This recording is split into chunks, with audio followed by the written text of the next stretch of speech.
Thank you. Picture this. You live in a world where every decision about your life, the services you rely on, the policies that shape your future, even the small everyday details that give you independence, are made by people who don't share your lived experience of blindness. Maybe you've been surveyed, or someone has held a community meeting to get your input, but when it really matters, when the policies are drafted, the budgets allocated, the big decisions taken, you're nowhere near the decision-making table. Can we go to the next slide, please? For many of us, this isn't imagination, it's the way things have always been. Those making the decisions are often good people. They might be committed, compassionate, well trained, even experienced in working with blind people. Some of them might have been in the field for decades, but their understanding is still second-hand. They tell you they've consulted. They might even truly believe they know what's best for you. Yet, when the door closes and the decisions are made, you're still on the outside.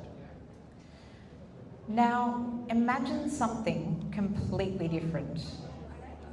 You walk into that same decision-making space, not as a visitor, not as someone there to give feedback, but as the chair of the board, or as the CEO, as the person steering the discussion, deciding priorities and budgets, leading the organisation. This is not wishful thinking. It's not a dream that will never happen. This is the future we are moving towards right now. And it begins with 5 words which came from South Africa and have been the rallying cry for the disability movement for decades. Nothing about us without us. If you've ever felt frustrated or hurt because decisions about services for blind people were made without you, I'd like you to call out yes right now. Yes, we know how you feel. What you've just expressed is not just frustration. You know, it's the result of systemic exclusion. And that's exactly what we're here to challenge today. Next slide, please. That's okay. I'm Emma Bennison. I live in Australia, and I've spent my career in leadership roles across the arts, advocacy and disability sectors. And I'm Graeme, a human rights lawyer, a former Disability Discrimination Commissioner, and someone who has spent decades working for equality and for justice. Just a year ago, together with several blind friends and colleagues, we founded United Blind Leaders, or UBL, a global grassroots movement led by blind people, open to allies, and committed to ensuring that blind leadership becomes the norm, not the exception. We're building a connected network of blind leaders from around the world, supported by allies who understand that their role is now to make space for blind people to take the lead. We work alongside organisations like the World Blind Union, the National Federation of the Blind in the United States, and Blind Citizens Australia, and we want to work with you too. Together, we're pushing for change in the systems that decide who leads, particularly in organisations that exist to serve us. Next slide. Sorry. Next slide, please. Let's make this plain. Blind leadership is not optional. It's a matter of justice, a human rights imperative. When organisations are led by blind people, they are more effective because they start from lived experience. They design better services. They respond more quickly to what matters most. And they are accountable to the people that they serve. But there are myths. We've heard them all. Blind people aren't ready to lead, or sighted leadership, due to greater experience, can be more strategic. But these myths collapse under scrutiny. Blind leaders like you from all over the world are proving them wrong. And now we have research to support that. Dr. Pamela McNeil, a blind researcher from New Zealand, found that lived experience of disability is a critical competency for anyone working in the disability sector, not an optional extra. She calls it an equity issue that needs urgent action.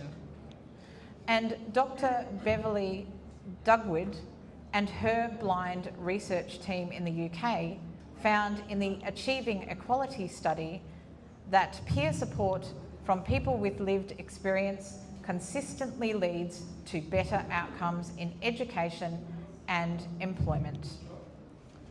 This is the evidence that we need. It shows that blind leadership is not just morally right, it delivers better outcomes. Next slide, please. United Blind Leaders was created out of frustration. We were tired of tokenism, of being given a voice but not power. We were tired of the structural barriers that keep blind people locked out of leadership roles, sometimes even perpetuated by blind people themselves.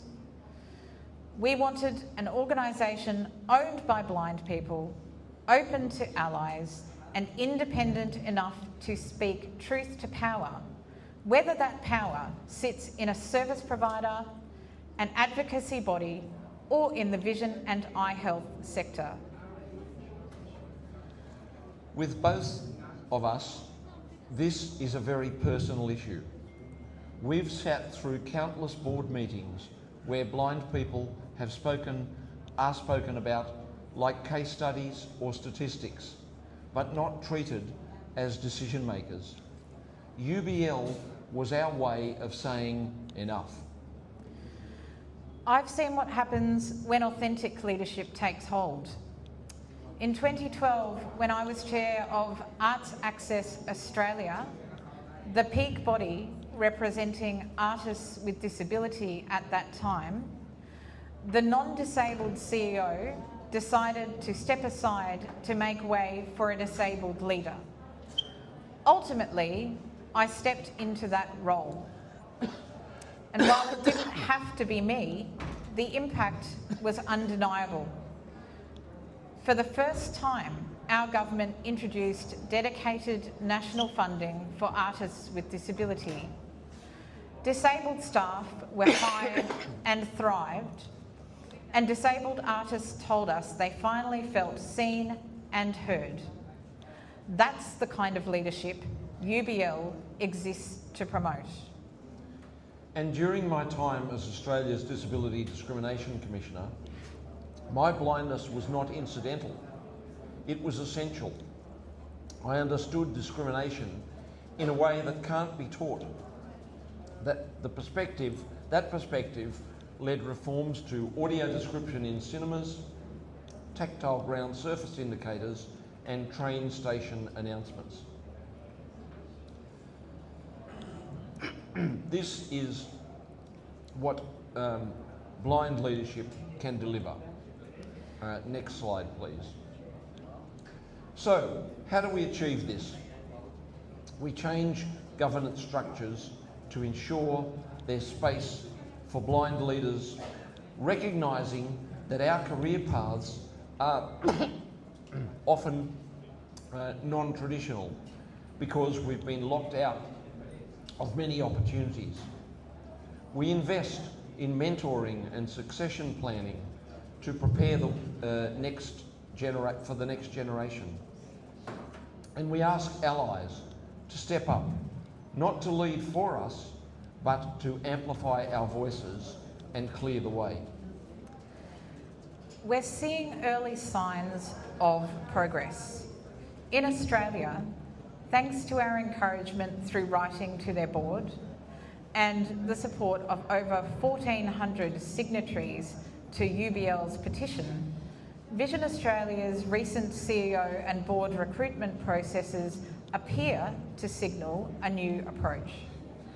They actively encouraged applications from blind leaders, even if they hadn't taken a traditional pathway to leadership or held a specific leadership role. And globally, our partnerships with the WBU and the NFB show what's possible when we work together.